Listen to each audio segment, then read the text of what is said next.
Hey, happy Monday, everyone. Hope you are doing well. It is a beautiful day, a beautiful week. The last couple of days of June, today and tomorrow, and then we will be in July. Hope your weekend was well.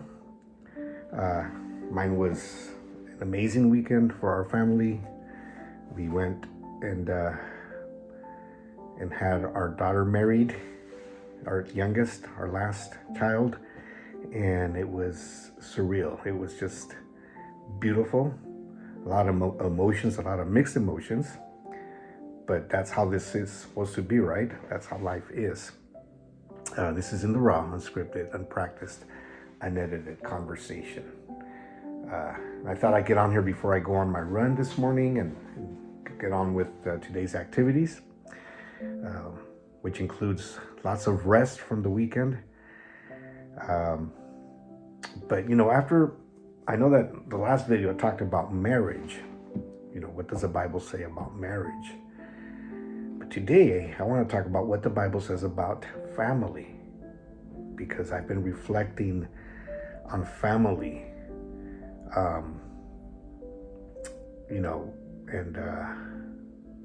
let's just jump into it. What does the Bible say?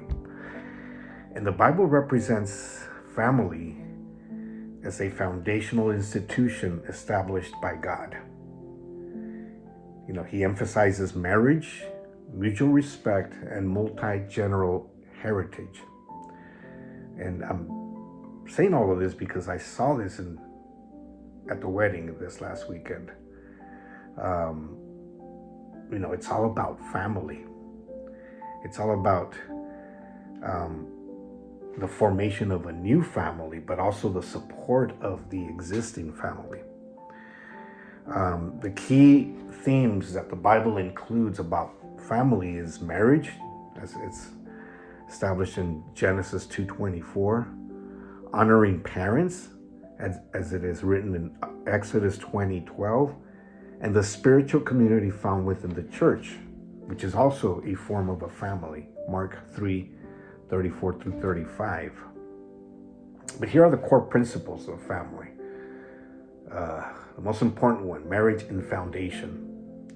Marriage is viewed as a sacred, lifelong covenant that creates a new foundational unit, as it says in Matthew 19:4 through 6. And, it all starts with marriage. We witnessed that this weekend, as many of you have witnessed a wedding. And that's the foundation of a family. When two people decide to commit to each other in marriage, and they become one flesh, as the Bible says, and they be not just physically, but also spiritually, emotionally, in every aspect. And they decide to live the rest of their lives together. And, that's the foundation. That's what is set so that the building is developed. And so the foundation is that a strong marriage. I mean, that's very important. And no marriage is perfect, right?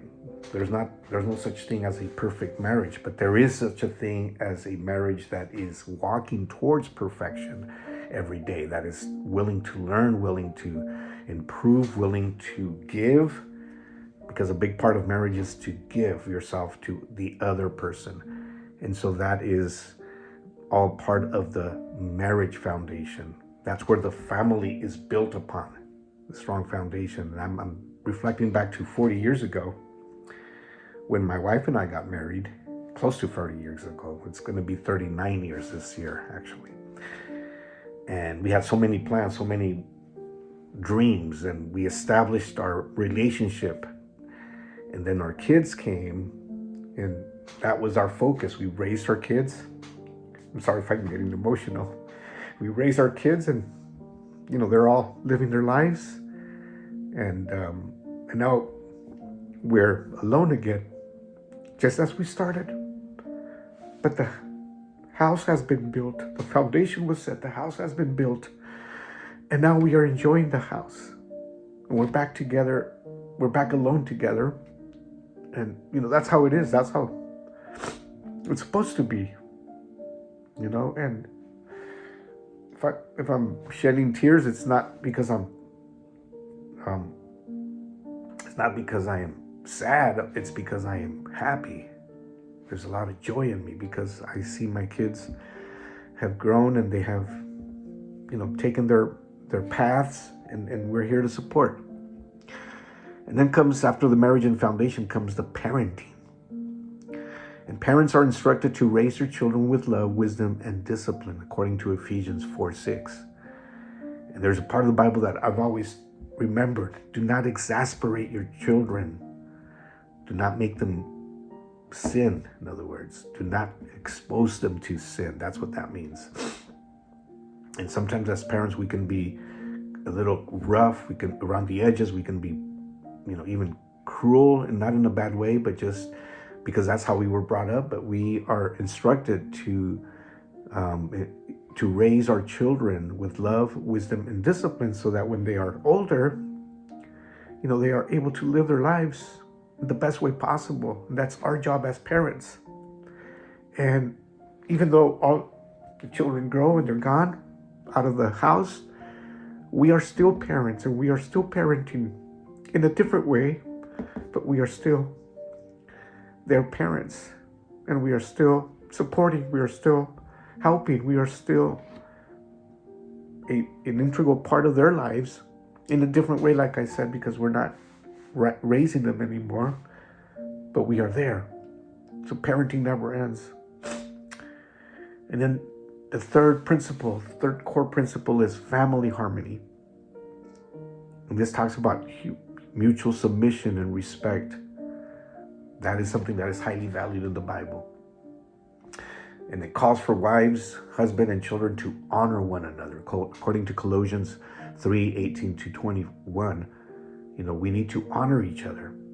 And that's what the family harmony is about. And that is established as the children are growing, as they are young, and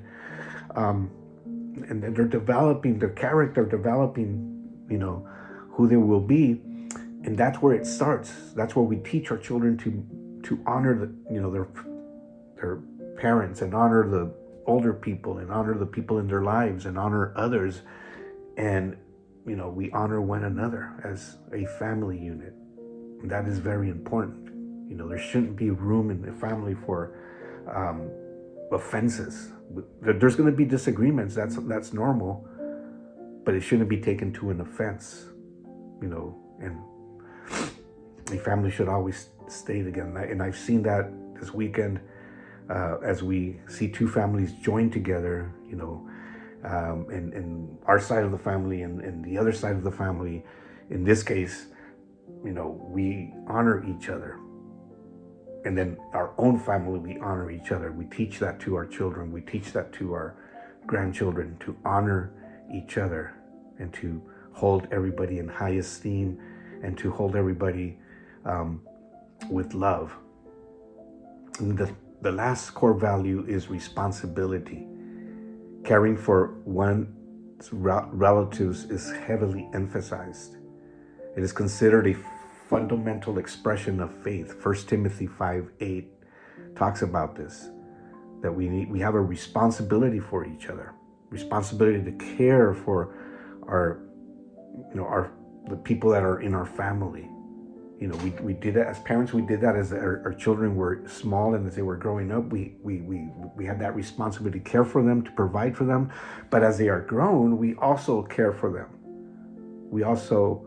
It's our responsibility to support them in any way we can, and do it with joy, do it with love, and support their lives as they become adults and they are growing and they are,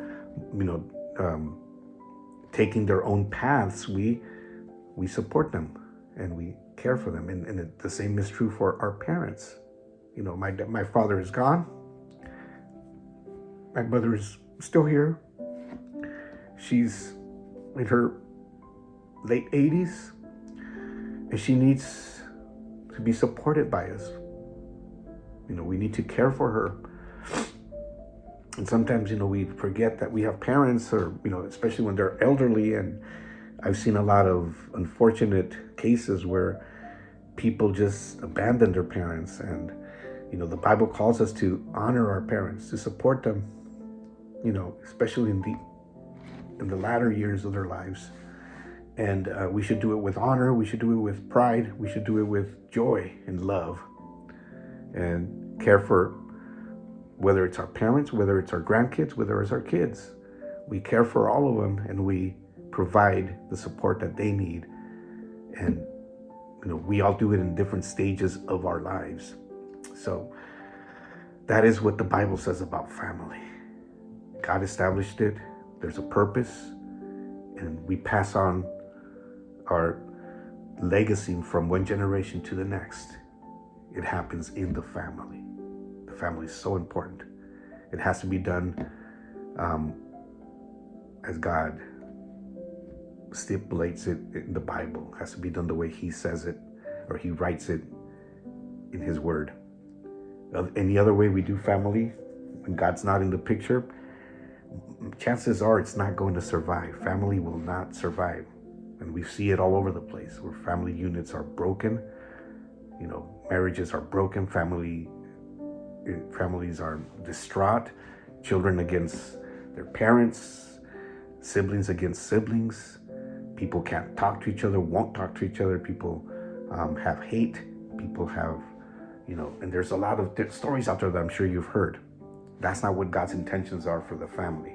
God's intentions are that we, stay together, that we support each other, that we love each other, that we set that foundation, as I said, that we become the best parents that we can become, with, in spite of our mistakes and errors and, shortcomings, and that we continue and promote that family harmony, and that we show responsibility for each other.